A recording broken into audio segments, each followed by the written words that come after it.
News 24/7 Bangla TV.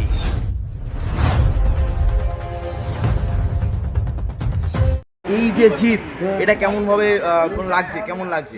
নতুন করে কি বলবো, পুরো ভারতবর্ষের সবাই জানে যে এই জিতটা কি জিত, কীভাবে আমাদের জমিয়ে রেখেছিল, কীভাবে মমতা ব্যানার্জি জিততো। ও তো জিততো না, শুধু 2011-তে জিতেছিল, তাও শুভেন্দু অধিকারীর দৌলতে।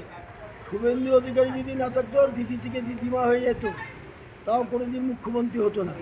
সুতরাং এই জিতটা কি, এটা তো সবার জিত, পাবলিকের জিত, এবং খুবই আনন্দ লাগছে এই জিতের জন্য। বলবো যে একটা 15 বছরের সরকার এবার যখন লড়াইতে নেমেছিলে, অনেকেই ভেবেছিল পাল্লা ভারী হয়তো তৃণমূলের দিকে। স্বয়ং মমতা বন্দ্যোপাধ্যায় বলেছিল বিজেপিকে আমরা 0 ভোট, মানে কোনো ভোটই বিজেপি পাবে না, একভাবে জেতাবো। কিন্তু মানুষের রেজাল্ট বলছে সম্পূর্ণ অন্য কথা। তৃণমূল 3 অঙ্কে পৌঁছতে পারলো না। কি বলবে এটাকে নিয়ে? আসল কথা হলো, উনি তো মানুষের সাথে মিশতো না, উনি মিশতো টাকার সাথে। কোথায় চোর চোরটার বদমাস সবার সাথে থাকতো, উনি পাবলিকের সাথে মিশতো না। যে জন্য উনি বুঝতে পারেনি যে ভেতরে ভিতরে কী অবস্থা হয়ে বসেছিল। যা হওয়ার তাই হলো। তো বলবো যে নতুন সরকার তো গঠন হচ্ছে, বিজেপি সরকারই গঠন হবে আর কয়েকদিন পরেই, সময়ের অপেক্ষা।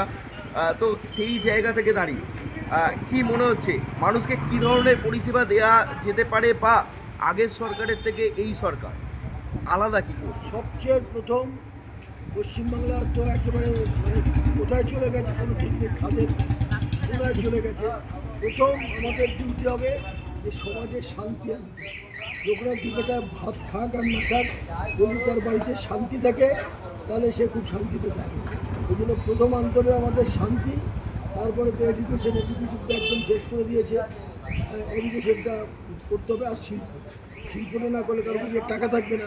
সুতরাং শিল্প, শান্তি এবং এডুকেশন, এবং মহিলারা যে বেরোয় তারা যিনি 8 টাকা নয়, তারপরের দিন সকাল 8টা অবধি জানি রাস্তায় হাফ প্যান্ট পরে ঘুরতে পারে।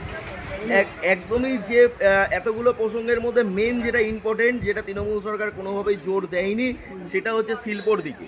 যেটা ভাতার ওপরে মানুষকে আস্থা রাখতে হয়েছিল, ভাতার ওপরেই মানুষকে বেঁচে থাকতে হয়েছিল। কলকারখানা বা জব, এই সেক্টরটা ছিল না। এখন মানুষের কাছে জব বলতে ওই জোম্যাটো, সুইগি বা ডেলিভারি, এই জাতীয় জব ছাড়া সেরকম কোনো জব নেই। তো সেই জায়গায় কি তৃণমূল সরকার এইটুকু আশ্বাস দিচ্ছে যে ক্ষমতায়, অর্থাৎ শপথ নেওয়ার পরেই, ক্ষমতায় তো অলরেডি এসে গেছে, শপথ নেওয়ার পরেই যাতে জবটা আসে? বিজেপি সরকার, সরি একদমই, তো বিজেপি সরকার কি এই দায়িত্বটা নিচ্ছে যে শপথ নেওয়ার পরেই যাতে আস্তে আস্তে শিল্পটা এদিকে আসে, সেদিকে মেন ফোকাস রাখবে? আমাদের পুরো ভারতবর্ষটা এখন চালায় বিজেপি। তুমি বিজেপির আন্ডারে যতগুলো স্টেট আছে, সব স্টেটে যেয়ে দেখো বা খবর নিয়ে দেখো, তারা কত শান্তিতে আছে, তাদের ওখানে কত শিল্প চলছে, কত কী চলছে। ঠিক সেই জিনিসটাই কলকাতা মানে পশ্চিমবাংলা। এবারের প্রাক্তন মুখ্যমন্ত্রী মমতা বন্দ্যোপাধ্যায় অলরেডি তো সিট হারিয়েছেন, উনি নিজের জোন থেকে, অর্থাৎ ভবানীপুর থেকেও হেরেছে। কিন্তু আজকের লাস্ট খবর অনুযায়ী উনি বলছেন উনি পদত্যাগ করবেন না। কিভাবে দেখবে এটা? কীভাবে দেখবে, একটা লোক যদি পাগল হয়ে যায়, তার একটাই জায়গা আছে, রাঁচিতে ঢুকিয়ে দেওয়া। এছাড়া তো আর পাগলাগারোতে ঢুকিয়ে দেওয়া। পাগলাগারোতে উনিকে রেখে দিলে উনি একদম ঠান্ডা হয়ে যাবে। উনি শক্তের ভক্ত আর নরমের যোগ। ও শুভেন্দুকে দেখলে কিচ্ছু দরকার নেই, শুভেন্দু অধিকারীকে একটা ছবি দিয়ে দাও উনির সামনে, উনি একদম মাথা পাতা সব ঠিক হয়ে যায়। কি বার্তা থাকবে মানুষের? বার্তা বলতে মানুষকে কি বার্তা দেবে, মানুষকে কি মেসেজ দেবে? কে দিবি? তুমি কি মেসেজ দেবে? এই যে নতুন সরকার এলো, এই নতুন সরকার আসার জন্য মানুষকে কি মেসেজ দেবে? আমি সবাইকে বলবো যে আপনারা শান্তিতে থাকবেন। কোনো অসুবিধা হলে আমাদের পার্টি অফিস আছে, পার্টি অফিসে যারা আমাদের নেত্রী যারা আছে তাদের জানাবেন, সব কিছু দুঃখ কষ্ট জানাবেন। ছোটোখাটো ব্যাপারগুলো হলে আমাদের জানাবেন, আমরা যদি পারি সলভ করবো। আশা করি সবাই মিলে একসাথে কাজ করলে কাজটা ভালোই হবে, খারাপ হবে না। এবং কেউ জানি দুঃখ কষ্টে অন্তত বিজেপির রাজত্বে না থাকে, সেটা একটা প্রশ্ন করবো না দাদা, সেন্ট্রাল গভর্নমেন্টের যত প্রজেক্ট ছিল দিদি সেইগুলো নিজের নাম করে চালাতো, এইটা তুমি কি চোখে দেখছো? এটা চিটিং, চিটিং আজকে কী করবো, এ তো পাক্কা চিটিং মারছে, পাক্কা চিটিং মারছে। তো শুধু ওই একটা মুসলমানদের ফ্যাক্টরি করে জিতে গেছে, অরিজিনালি ও চিটিং মার।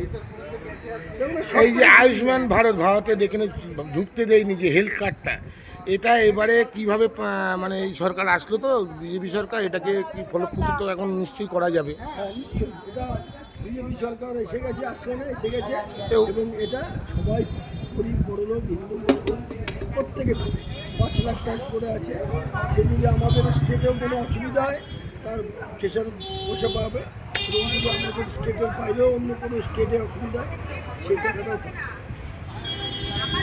মানে এই বিজেপি সরকার আসার পরে সব কিছু একটা সিস্টেমে আনার প্রথম চেষ্টা হবে, তাই তো?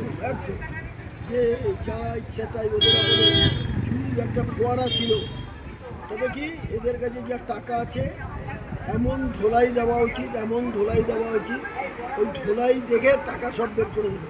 এদের কাছে যা টাকা আছে 10 বছর ওই বেঙ্গলটাকে চালাতে পারে।